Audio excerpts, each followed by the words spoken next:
We ought to boycott Geico. What I think you ought to do is boycott Apple. No more Merry Christmas on Starbucks. Maybe we should boycott Starbucks. I don't know. Cancel culture. I can tell you this. When Carrier and Ford and Nabisco leaving Chicago with their big plant, they're moving to Mexico. I'm not eating Oreos anymore. You know that. It's called cancel culture. Neither is Chris. You're not eating Oreos anymore. I said boycott Italy. Cancel culture. We have this cancel culture that is threatening America. I learned what was happening to me had a name. It was called being canceled. Joe Biden and the radical left are now coming for our freedom of speech. So many people are boycotting Macy's. I love it. We don't give in to cancel culture. President Trump is calling for a boycott of Goodyear after an employee complained the company wouldn't allow him to wear a MAGA hat to work. Now, after years of protests, that name will be dropped, according to the New York Times. And in a statement to CBS News, the team did not dispute that report. It was a move that was long overdue. Major League Baseball's team in Cleveland, nicknamed the Indians since 1915, will be dropped. A new nickname will be decided soon. It was not long ago the team dropped Chief Wahoo, their mascot, from their jerseys, caps, and team website. It has been a long and strenuous fight for activists who have tried explaining over and over again that teams like the Indians, Chicago Blackhawks, and Washington R-words should change their names. What I find rather interesting is the white supremacist president's rhetoric on matters like this. Upon news of this announcement, he tweeted, "Derp, what's going on, derp?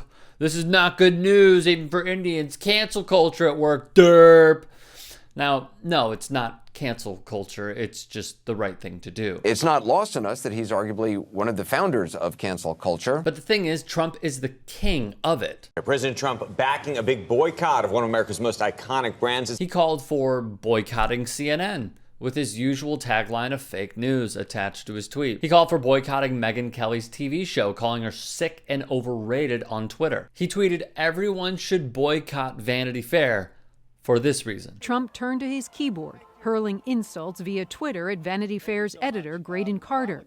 The two men have done this dance for decades. It was 1988 when Carter first described Trump as a short-fingered vulgarian on the pages of Spy magazine. Look at those hands. Are they small hands? Pathetic and insecure. It's Donald freaking Trump. He retweeted the endorsement of firing Dr. Anthony Fauci, the director of the National Institute of Health. He called for firing a fake news pollster because he was behind in a recent poll that Fox News put out. And of course, he called for canceling Colin Kaepernick from the NFL. This is not some methodical ruse Trump is doing. It is not four-dimensional chess. It is lunacy. It is irony. The man who wants to cancel everything that goes against him and his racist tendencies despises progression in an American society that was built on something his father dearly supported, and that his bigoted son takes with him every day.